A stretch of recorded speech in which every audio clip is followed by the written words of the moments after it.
Technique है, किस तरीके से आपकी काम करती है। ठीक है, तो सबसे पहले आपकी आती है एवरेज रेट ऑफ रिटर्न। सबसे पहले आपकी technique I average rate of return.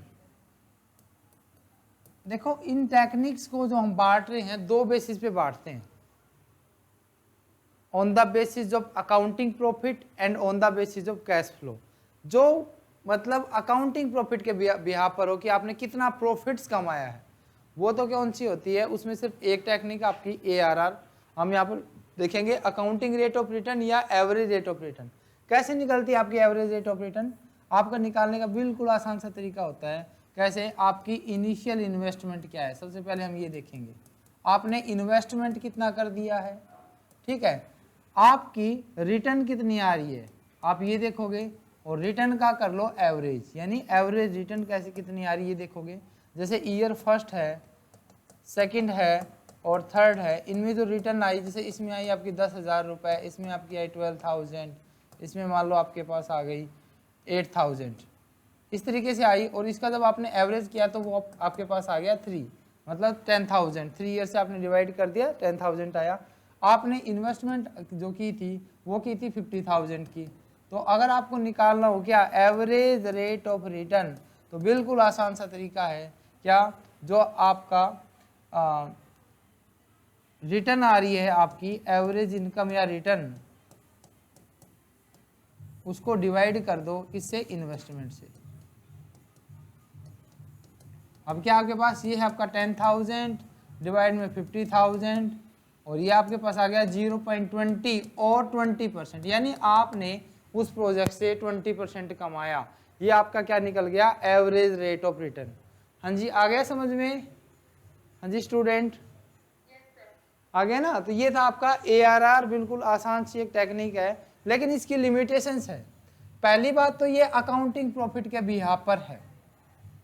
Accounting profit मतलब कि आप बुक में कितना है, आपका बुक दिखा रही है आपका कितना रुपए का प्रॉफिट है, लेकिन एक्चुअलिटी में आप इतना प्रॉफिट मतलब कमा ही नहीं रहे, मतलब क्योंकि कैश फ्लो आपका ज़्यादा मोर रेलेवेंट है। देखो एक तो आपके पास दूसरों के पैसे मांगते हो आप, एक आपके पास खुद के पास पैसे हो, यानी कैश कितना आपके पास, अगर आप कैश ज़्यादा बेटर आपकी पोजीशन बताएगा एज कम्पेयर टू आपके डेटर्स के। दूसरा क्या है, टाइम वैल्यू ऑफ मनी को कंसिडर नहीं कर रहा, तीनों के प्रॉफिट को एवरेज करके दे दिया। अब देखो मैं कल भी बता रहा था आपको कि ये जो 10,000 रुपये है, आज के 10,000 रुपये की वैल्यू ज़्यादा होगी as compare to after 1 year, because inflation होता है आपके पास, दूसरे फैक्टर अफेक्ट करते हैं। तो ये मतलब ये टाइम वैल्यू ऑफ मनी को इग्नोर करता है, रिस्क फैक्टर को भी कंसिडर नहीं करता कि सभी को सेम मानता है। तो ये आ गई इसकी कुछ लिमिटेशंस। क्या पढ़ा आपने? एवरेज रेट ऑफ रिटर्न जो आपके पास है, आपकी जो टेक्निक है, देखो हमने क्या बनाई ट्रेडिशनल, और जो आपकी दूसरी बनाई आपने अकाउंटिंग प्रॉफिट पे। अकाउंटिंग प्रॉफिट पे सिर्फ एक टेक्निक है एवरेज रेट ऑफ रिटर्न, और एवरेज रेट ऑफ रिटर्न जो आपने निकाली है तो कैसे निकाली है, average annual profit after taxes divide में एवरेज इन्वेस्टमेंट निकाल दिया, और फिर आपने एवरेज प्रॉफिट निकालना है, आपने एनुअल प्रॉफिट निकालना है एवरेज, तो total profit divide number of year.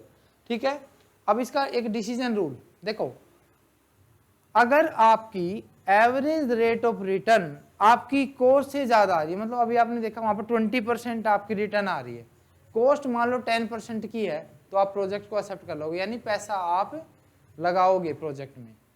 आप क्या कर रहे हो, आप ये देख रहे हो कि जो जो प्रोजेक्ट आपके पास है, जो आपने सेलेक्ट किए हैं, उनको आप इवेल्युएट कर रहे हो कि क्या आपको इनमें पैसे लगाने चाहिए या नहीं लगाने चाहिए। ठीक है, तो आपने क्या लिखा, if ARR average rate of return is greater than cost of capital project should be accepted, and inverse है तो मतलब आप उसको रिजेक्ट कर दोगे। ठीक है, क्या क्या लिमिटेशंस थी, जैसे मैंने बताया कि आपकी ये आपकी अकाउंटिंग इनकम के बेसिस पे है आपका as compare to cash flows के बेसिस पे। री इन्वेस्टमेंट पोटेंशियलिटी को, मतलब री इन्वेस्टमेंट को ये लेके ही नहीं चलता, टाइम वैल्यू ऑफ मनी को कंसीडर नहीं करता, रिस्क फैक्टर को कंसीडर नहीं करता। ठीक है, तो ये तो था भैया आपका आपका ARR मेथड। अब एक और बात आई कैश फ्लो के बेसिस पे, on the basis of cash flow. पहली बात तो कैश फ्लोज किसके इक्वल होता है, देखो कैश फ्लो का मतलब होता है कि एक ऑर्गेनाइजेशन ने कितना कैश आया और कितना कैश गया। तो आप यहां पर देखते हो कि नेट कैश इनफ्लो कितना होगा, तो जब एक जो फॉर्मूला होता है नेट कैश इनफ्लो का वो ये होता है, वो क्यों होता है वो भी मैं आपसे डिस्कस करूंगा। Net cash inflow is equal to क्या, प्रॉफिट आफ्टर टैक्स प्लस में डेप्रिसिएशन। डेप्रिसिएशन, अच्छा ये बताइए मेरे को, आपने यहां पर डेप्रिसिएशन को क्यों ऐड किया, कोई बताएगा? हाँ जी शाबाश, कोई स्टूडेंट बताएगा मुझे आपने यहाँ पर डेप्रिसिएशन क्यों ऐड किया है? हाँ जी बताओ। चलो कोई बात नहीं, मैं बताता हूँ। क्योंकि डेप्रिसिएशन से, डेप्रिसिएशन ना आपका एक जो नॉन कैश एक्सपेंसेस है, क्या? हाँ नॉन कैश एक्सपेंसेस है। अब ये बताओ क्या ये ऑपरेटिंग एक्सपेंसेस है या नॉन ऑपरेटिंग? दूसरा क्वेश्चन आपसे ये है, ऑपरेटिंग एक्सपेंसेस है या नॉन ऑपरेटिंग? ऑपरेटिंग एक्सपेंसेस ये वो होता है, इसके अकॉर्डिंग आपने देखना कि ऑपरेटिंग है या नॉन ऑपरेटिंग। ऑपरेटिंग एक्सपेंसेस वो एक्सपेंसेस होते हैं जिसकी वजह जो मतलब आपकी ऑपरेटिंग एक्टिविटीज की वजह से जनरेट होते हैं, मतलब ऐसे एक्सपेंसेस जो आपकी ऑपरेशंस की वजह से होते हो ऑपरेटिंग। तो क्या ये आपके ऑपरेशंस की वजह से होता है आपका डेप्रिसिएशन? हाँ जी बताओ, मतलब जो भी काम करे उसमें यूज होता है या नहीं, बताओ।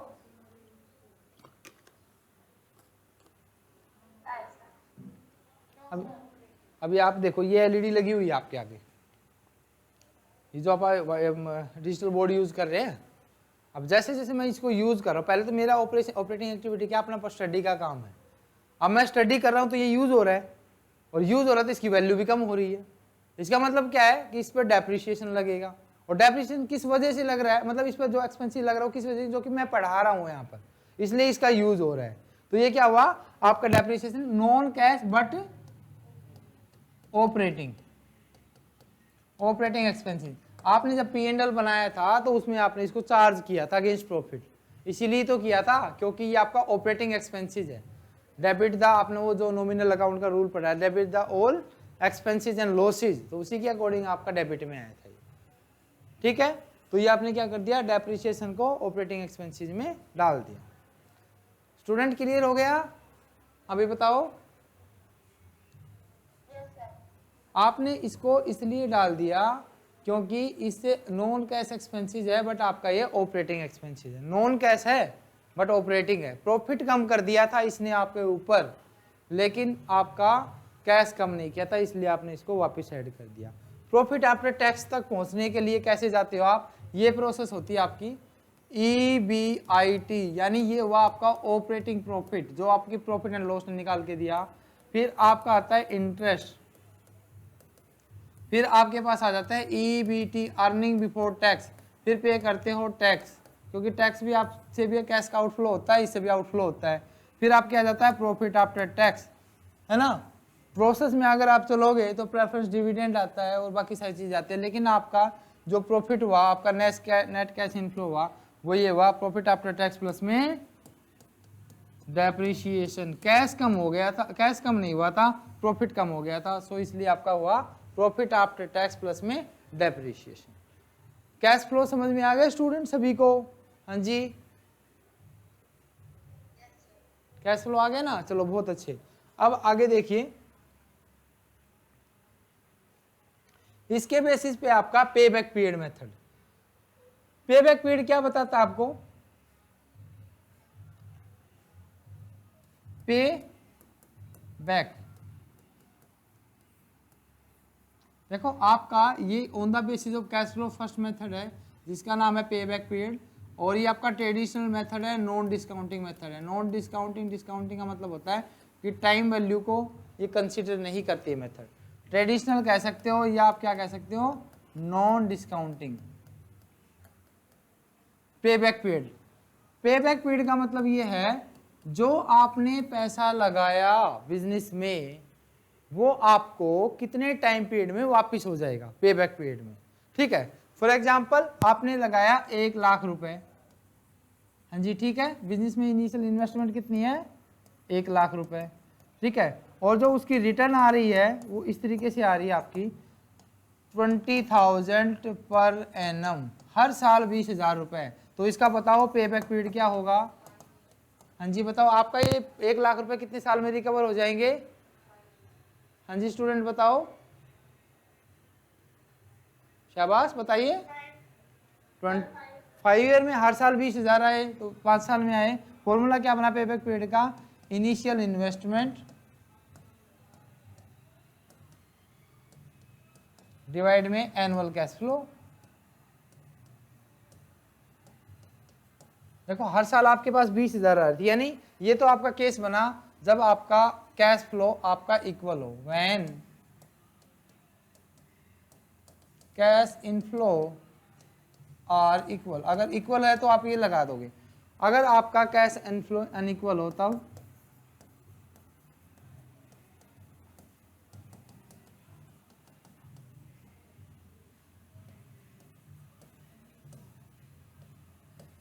अगर अनइक्वल है तब ये फॉर्मूला लगेगा ही नहीं। तब क्या लगेगा? Cumulative cash inflow. जैसे कैसे? आपने रुपए लगाए थे 1 लाख, ये आपकी है इन्वेस्टमेंट। इन्वेस्टमेंट कितनी है? 1 लाख रुपए।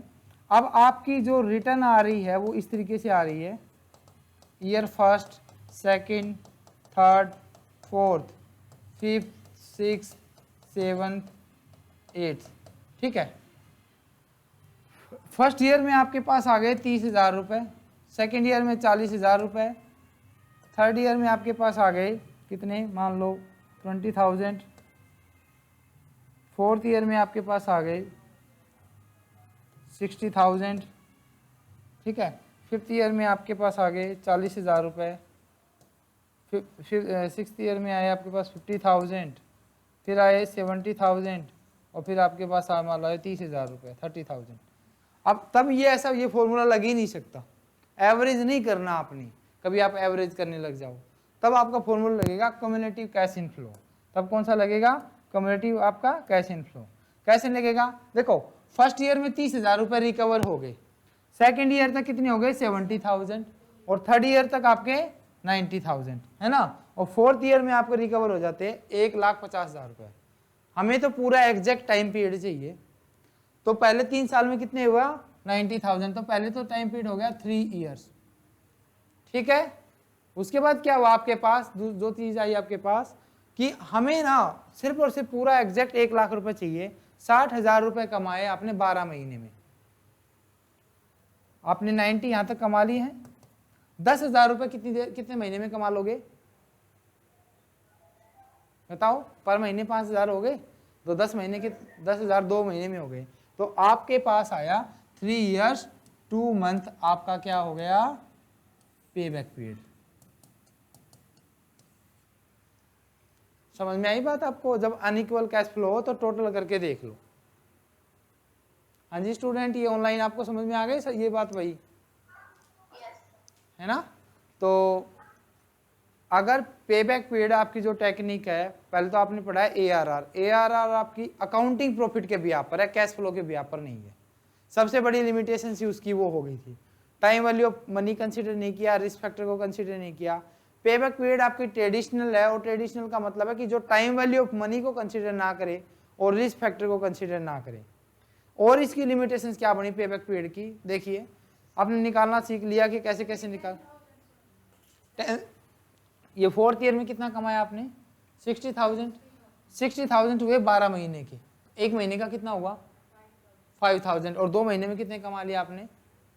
10,000, और 10,000 कमाया तो 90 + 10 1 लाख रुपए बराबर हो गए। That's it. ठीक है, आपकी इसकी जो लिमिटेशंस थी वो क्या क्या थी? आपकी लिमिटेशंस है time value of money consider नहीं होती, रिस्क फैक्टर कंसीडर नहीं होता। एक और चीज, इसने बाकी का सारा प्रॉफिट जो पोस्ट पे बैक है उस सारे को इग्नोर कर दिया ना, सारे के सारे हमने देखा ही नहीं कितना है। तो इसकी सबसे बड़ी लिमिटेशन क्या हुई कि ये पोस्ट पे बैक प्रॉफिट को भी इग्नोर करके चलता है। तो ये इसकी एक कुछ लिमिटेशंस आ गई। स्टूडेंट पे बैक क्लियर हुआ आपको? हाँ भाई, कोई डाउट नहीं है ना? ठीक है, चलो शाबाश। उसके बाद आपके पास जो आया पे बैक पीरियड, इसके ना कुछ वेरिएंट्स आए पे बैक पीरियड के। ठीक है, ये कौन कौन से आपके इसके जो वेरिएंट आपके पास?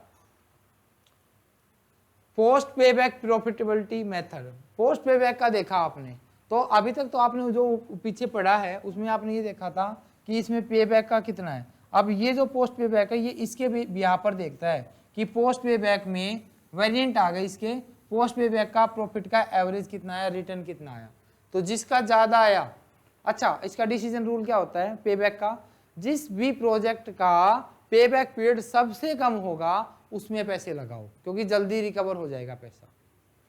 ये कब लगता है, जब आपका लिक्विडिटी की पोजीशन खराब हो, यानी कंपनी के पास पैसों की कमी चल रही हो, तब आप पे बैक पीरियड से इवेल्युएट करके देखते हो। हाँ भाई आया समझ में? हाँ भाई ये ऑनलाइन स्टूडेंट समझ में आ गया? हाँ जी शाबाश। और अभी आया पोस्ट पे बैक, पोस्ट पे बैक में पोस्ट पे बैक मतलब आफ्टर पे बैक कितना प्रॉफिट कमाया, कितनी इनफ्लो आया, उसके बेसिस पर आप जज करते हो। एक आता आपका पे बैक रेसिप्रोकल, पोस्ट पे बैक तो समझ में आ गया होगा आपको, मतलब आफ्टर पे बैक पीरियड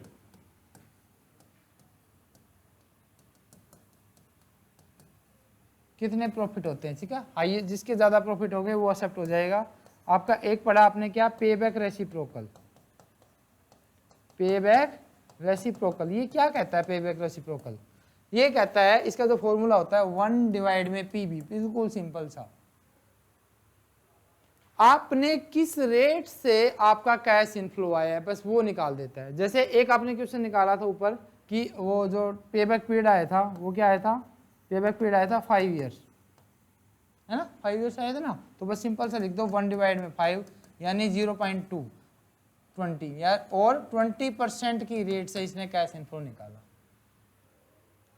आ गया समझ में भैया? ये पे बैक रेसिप्रोकल समझ में आ गया? नहीं आया? आ गया? ओके शाबाश। तो ये था भाई पे बैक, और इसकी देखो लिमिटेशंस क्या क्या थी। लिमिटेशंस भाई सारे की मतलब ऑलमोस्ट पे बैक की आपको पता होनी चाहिए। Time value of money consider नहीं होती, रिस्क फैक्टर इग्नोर, आपका पोस्ट पे बैक पीरियड बिल्कुल आपका इग्नोर करके चलता है, ठीक है। और आपका क्या है, नॉन डिस्काउंटिंग है, मतलब आपकी डिस्काउंटिंग टेक्निक है ही नहीं, ठीक है। अब दूसरी जो आपके पास आई सारी की सारी डिस्काउंटिंग टेक्निक। देखो अभी तक जो आपने पढ़ा है क्या है, ट्रेडिशनल जो आपने पढ़ा है क्या, टेक्निक्स ऑफ कैपिटल बस्टिंग, वो कौन कौन सी है आपने? एक तो पढ़ी है ट्रेडिशनल, दो कैटेगरी बनाते हैं भाई आपकी, ट्रेडिशनल और एक आपकी मॉडर्न। मॉडर्न को हम बोल सकते हैं डिस्काउंटिंग, ठीक है, और ट्रेडिशनल को बोल सकते हैं नॉन डिस्काउंटिंग, ठीक है। ट्रेडिशनल में आपने एक तो पढ़ी थी ARR, ARR किसके बेसिस पे है, on the basis of accounting profit. और दूसरी आपने क्या पढ़ी, पे बैक पीरियड मेथड, ये किसके बेसिस पे है, कैश इनफ्लो। और ये सारी भी ना कैश इनफ्लो के बेसिस पे, ये सारी भी, ठीक है, किसके बेसिस पे है, कैश इनफ्लो। और इसमें क्या क्या आता है, सबसे पहले इसमें आती है NPV, नेट प्रेजेंट वैल्यू,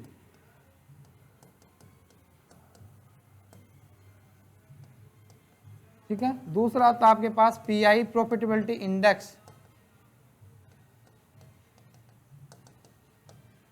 और तीसरा आपके पास आता है क्या, IRR, internal rate of return, internal rate of return. और फोर्थ आपका टर्मिनल वैल्यू, आप इसको यूज कर सकते हो, modified internal rate of return बोल सकते हो। अब बारी बारी से देखेंगे इसमें से जो क्वेश्चंस बनते हैं यहाँ से, जो नेट के एग्जाम में आते हैं या SPSC के एग्जाम्स में आते हैं। पहला तो कैटेगराइज करना, कौन सा आपका डिस्काउंटिंग है, कौन सा नॉन डिस्काउंटिंग है। उसके बाद डिस्काउंटिंग में कौन कौन सी टेक्निक आती है, जैसे आपने बता दी। अब इनके बारे में फर्दर हम स्टडी करेंगे कि कौन सी किस किस तरीके से करते हैं। सबसे पहले आपका नेट प्रेजेंट वैल्यू,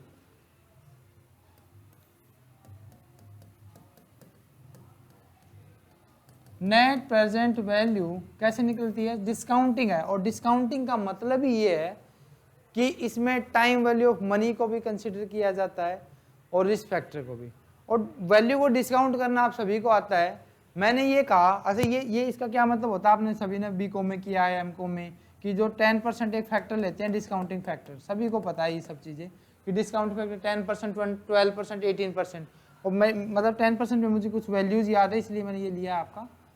क्या है भाई 10% में ना कुछ ऐसे वैल्यू है 0.909, 0.821, 0.753 है ना, ये आपके पास है। और आप मुझे बताइए इसका मतलब क्या है ये वैल्यू, किसी को पता है? बताइए शाबाश स्टूडेंट, क्या मतलब इसका? हाँ भाई बताओ। चलो ये कहना चाहता है, ये जो डिस्काउंटिंग वैल्यू है ये कहता है कि आफ्टर 1 ईयर, आफ्टर 1 ईयर जो आपके 100 रुपए है वो आज के ऑलमोस्ट 90 रुपीज के बराबर है, यानी दोनों एक दूसरे के इक्वल है। टाइम वैल्यू ऑफ मनी को कंसिडर कर लिया, आज के रुपए की वैल्यू ज्यादा है as compare to future rupees. Student समझ में आई बात भाई? हाँ भाई बताओ शाबाश, आई या नहीं ये तो बताओ।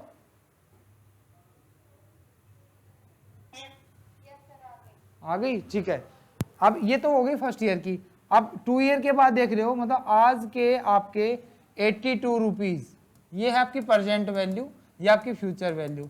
आज के 82 रुपीज 2 साल बाद के 100 रुपए के बराबर है, ये हुआ ये। आज के 75 रुपीज 3 साल बाद के 100 रुपए के बराबर है। प्रेजेंट वैल्यू देखो कैसे निकल रही है। और इसी तरीके बात आती है आपके पास 62, आज के 62 रुपीज इसके बराबर है। तो इस तरीके से 56 आ जाती है, आज के 56 रुपए और 5 साल बाद के 100 रुपए दोनों बराबर है।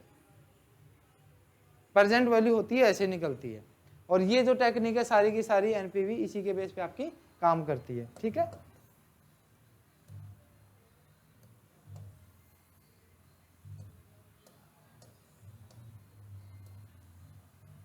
ठीक है, जो आपका एनपीवी है वो कैसे निकलता है? आपका एनपीवी नेट प्रेजेंट वैल्यू, वो कैसे निकलेगा? प्रेजेंट वैल्यू ऐसे ही निकलेगी ना, प्रेजेंट वैल्यू सारी, प्रेजेंट वैल्यू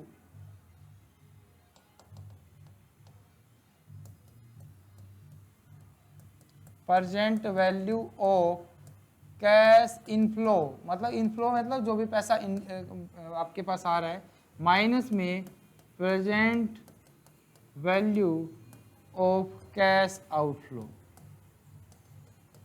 ठीक है, क्या बना आपके पास? Present value of cash inflow minus में present value of cash outflow, ये फॉर्मूला बना आपके पास। ठीक है, डिसीजन रूल कैसे है? 2 तरीके का, हम आगे देख लेते हैं। आपने देख लिया था कि कैश इनफ्लो कैसे निकलता है, प्रेजेंट वैल्यू कैसे निकलेगी? प्रेजेंट वैल्यू फैक्टर के साथ मल्टीप्लाई कर दो, आ जाएगी। जो भी वैल्यू प्रॉफिट आपकी इनकमिंग आई ना, उसको प्रेजेंट वैल्यू के साथ आप क्या कर दो? मल्टीप्लाई कर दो, वैल्यू आ गई। मान लो आपको 1 साल के बाद 1000 रुपये मिल रहे हैं और 10% डिस्काउंट रेट है, तो 0.98 आपका 91 के साथ 909 के साथ मल्टीप्लाई कर दो, मतलब 1 साल बाद जो आपको 1000 रुपये मिले आज वो 909 रुपये के बराबर है। तो ये सारी वैल्यू को टोटल कर दो नीचे तक। और जैसे आज की डेट में रुपए लगा रहे हो आउटफ्लो, तो आज की डेट का प्रेजेंट वैल्यू फैक्टर होता है 1। तो जैसे 50,000 रुपये आपने लगाए और उन मान लो 5 साल तक आया, 5 साल तक आपने टोटल किया, तो वो वैल्यू आ गई 56,000 समथिंग, तो आपकी पॉजिटिव आ रही है एनपीवी। मतलब एनपीवी कैसे निकलेगी? Outflow, inflow minus outflow. Inflow है 56,000, आउटफ्लो है 50,000, 6,000 पॉजिटिव है, आप पैसे को लगा सकते हो। ठीक है, तो कैसे निकलता है एनपीवी देख लिया। अब आपने बनाना है डिसीजन रूल, मतलब आप भाई पैसे लगाओगे या नहीं लगाओगे, ये डिपेंड करता है कि प्रोजेक्ट कैसा है। 2 तरीके के प्रोजेक्ट होते हैं, एक आपका single project. In case of single project, अगर आपके पास सिंगल प्रोजेक्ट है ना, तो ये देखो, अगर आपकी एनपीवी आ रही है पॉजिटिव आ रही है, तो प्रोजेक्ट को कर लेना चाहिए एक्सेप्ट, यानी उसमें लगा दो पैसे। और अगर आपके पास एनपीवी आ रही है नेगेटिव, तो उस प्रोजेक्ट को क्या कर दो? रिजेक्ट। और एनपीवी आ जाए 0, यानी present value of cash inflow और आउटफ्लो दोनों बराबर है, तब दूसरे फैक्टर्स आपके डिटरमाइन करेंगे। ठीक है, अदर फैक्टर कंसिडरेशन। हाँ जी, आया समझ में ऑनलाइन? अदर फैक्टर भाई आपको फिक्स कॉस्ट कितनी आ रही है, आपको बिजनेस रन करना है, डिसकंटिन्यू करना है, इस तरीके के फैक्टर आपको देखने हैं। ठीक है, हाँ भाई ये ऑनलाइन वाले स्टूडेंट आया समझ में? मनीषा?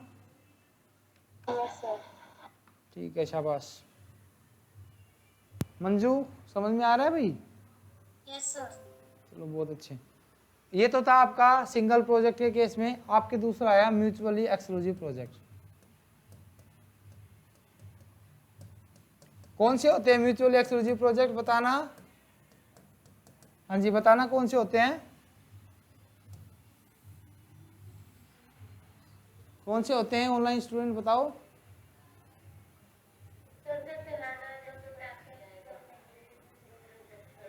जी मतलब एक प्रोजेक्ट एक्सेप्ट होगा तो दूसरे को रिजेक्ट करना पड़ेगा। प्रोजेक्ट एक्सेप्ट, दूसरा रिजेक्ट।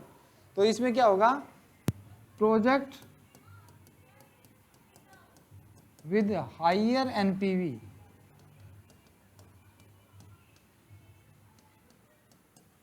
शुड बी एक्सेप्टेड, वो क्या होगा आपका एक्सेप्ट।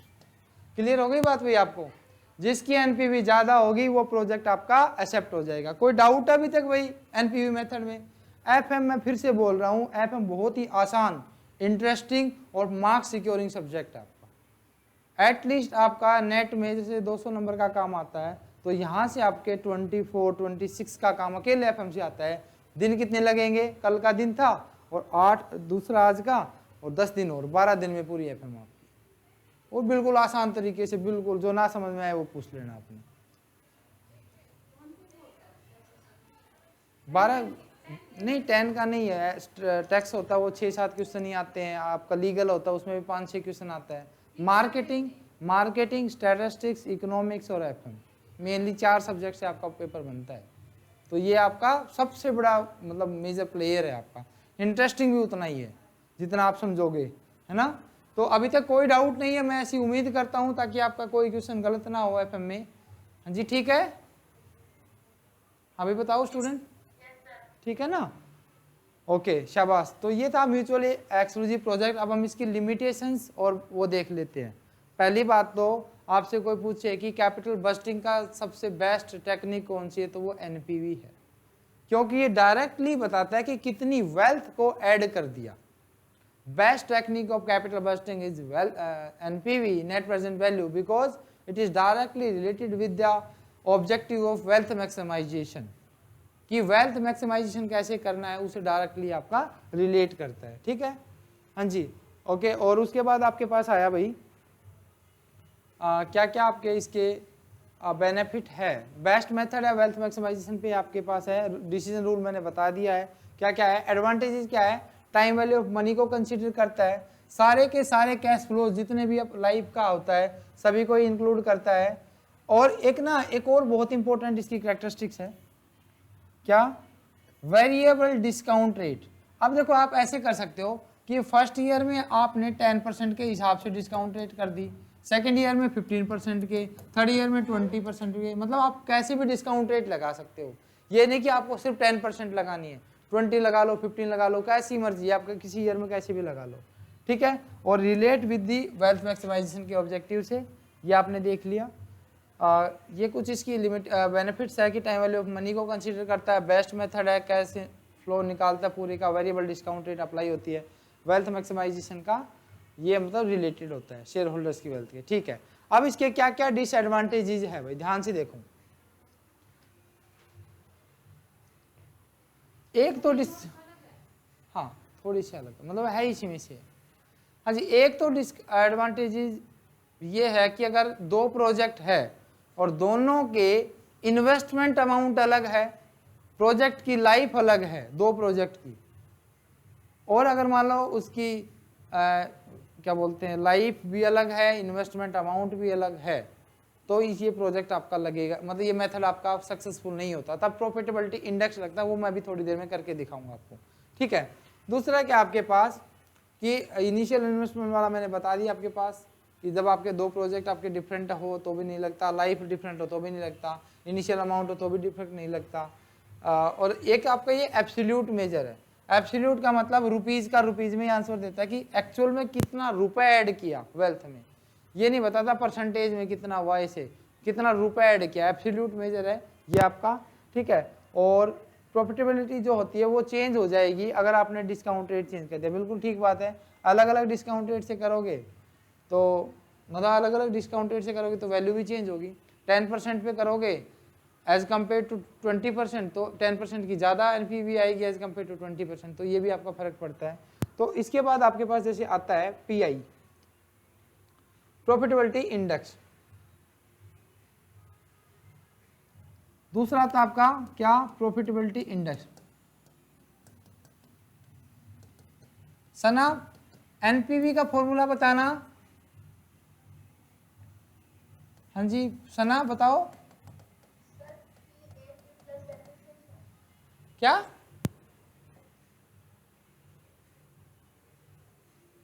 क्या होता है बताना।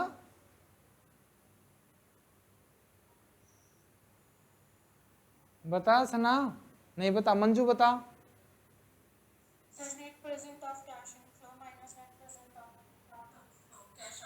हाँ ये होता है ना, तो अब ये इसका होता है रिलेटिव मेजर है ये आपका, वो एब्सोल्यूट था, ये आपका क्या होगा, रिलेटिव मेजर। रिलेटिव कैसे होता है, percent value of cash inflow divide में percent value of cash outflow, दोनों का रेशियो हो गया, ये हो गया प्रॉफिटेबिलिटी इंडेक्स या cost benefit ratio. Present value of cost cash inflow, present value of cash outflow. अब ये कैसे करता है, इसका जो डिसीजन रूल होता है, डिसीजन रूल वो आपका इस तरीके से होता है, इफ पी आई की वैल्यू ग्रेटर देन 1 आई तो प्रोजेक्ट आपका एक्सेप्ट हो जाएगा, ठीक है, और पी आई की वैल्यू लेस देन 1 आई तो प्रोजेक्ट आपका रिजेक्ट हो जाएगा, और पी आई की वैल्यू इक्वल टू 1 आई तो क्या आ जाएगा, अदर फैक्टर्स। आई बात समझ में भाई, हाँ जी, ये ऑनलाइन स्टूडेंट समझ में आई। पहले तो ये एक रिलेटिव मेजर है, कैश इनफ्लो डिवाइड में कैश आउटफ्लो, और कैसे डिसीजन रूल है, अगर पीआई की वैल्यू 1 से ज़्यादा आई तो प्रोजेक्ट को एक्सेप्ट, मतलब कैश इनफ्लो आपका आया 100 रुपये और ये था आपका 80 रुपये, तो यानी ये वैल्यू ज़्यादा आ गई तो आपका क्या होगा, ये प्रोजेक्ट एक्सेप्ट हो जाएगा। अगर मान लो ये आता 110 और ये आता आपका 100 तो ये प्रोजेक्ट रिजेक्ट, और अगर ये 100 और ये भी 100 तो दूसरे फैक्टर आपके कंसिडर किए जाएंगे, ठीक है, आया समझ में।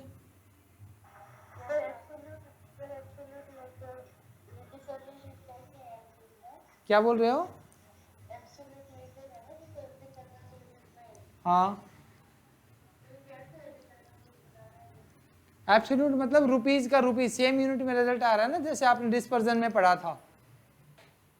हाँ जी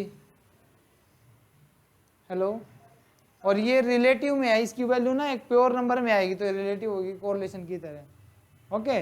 अब ये तो है आपका सिंगल के केस में, अगर आपके पास में हो म्यूचुअली एक्सक्लूसिव,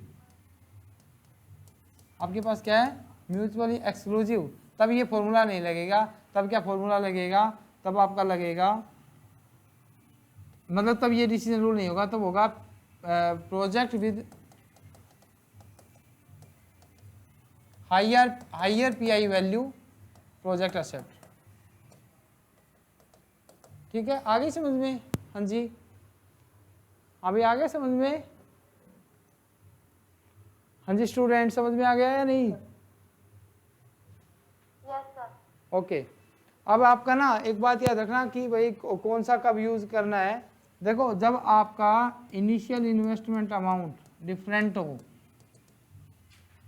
इनिशियल इन्वेस्टमेंट हो, लाइफ हो आपकी, तो आपको अगर ये ना सेम है, अगर मान लो ये इक्वल है तो आप लगाइए एनपीवी, और अगर ये आपकी है अनइक्वल तो लगाइए आप प्रॉफिटेबिलिटी इंडेक्स। ऐसा क्यों कह रहा हूं मैं, अब देखिए आपके यहाँ पर आपके ना एक प्रोजेक्ट है एक्स, एक प्रोजेक्ट है वाई, एक्स की कॉस्ट है 1 लाख रुपए और रिटर्न आई आपकी 1,20,000 रुपये, ठीक है, और एक प्रोजेक्ट है आपका जिसकी कॉस्ट है 1,000 रुपये और उसकी जो रिटर्न आ रही है वो आ रही है आपकी 1,300 रुपये, ठीक है। अब इसमें जो एनपीवी आई, इसकी जो एनपी आई वो तो क्या आई +20,000 और इसकी जो एनपीवी आई वो क्या आई आपके +300, ठीक है, और इसकी जब आप पीआई निकाल रहे हो तब इसकी आती है 1.2 और इसकी आती है 1.3। अब देखो ध्यान से, अगर आप एनपीवी मेथड अप्लाई करते हो तो क्या कहते हो, जिसकी एनपीवी ज़्यादा हो वो एक्सेप्ट हो जाएगा, तो प्रोजेक्ट एक्सेप्ट हो जाएगा एज पर एनपीवी। हाँ जी स्टूडेंट समझ में आ रहा है, एज पर एनपीवी कौन सा सेलेक्ट होगा, हाँ भाई बताओ, है ना, और जब पीआई लगाते हो तो प्रोजेक्ट वाइज होता है, दिख रहा है आपको, जिसकी वैल्यू ज़्यादा है, ठीक है। Yes sir. तो आपका ये क्या है, यहाँ पर यही रूल लगता है कि जहां पर आपका डिफरेंट है, यहाँ पर देखो कैश इनफ्लो आपका डिफरेंट है, आपका ये कैश आउटफ्लो, तब आप क्या लगाओ, तब आप लगाओ पीआई, इक्वल होता ना तो आपका एनपीवी के रिजल्ट अच्छे आते हैं, ठीक है। ये सेम करेक्ट, यही उसकी लिमिटेशंस थी एनपीवी की, यही इसकी सबसे बड़ी मेरिट है, ठीक है। बाकी जो आपकी जो मतलब मेरिट है कि भाई टाइम वैल्यू मनी कंसिडर करता है, रिस्क फैक्टर को भी कंसिडर करता है, ठीक है। तो और ये सब इसमें वेरिएबल डिस्काउंट रेट इसमें भी अप्लाई हो जाएगी। आगे समझ में भाई? हाँ जी स्टूडेंट, यस सर। ओके चलो बहुत अच्छे, थैंक यू वेरी मच।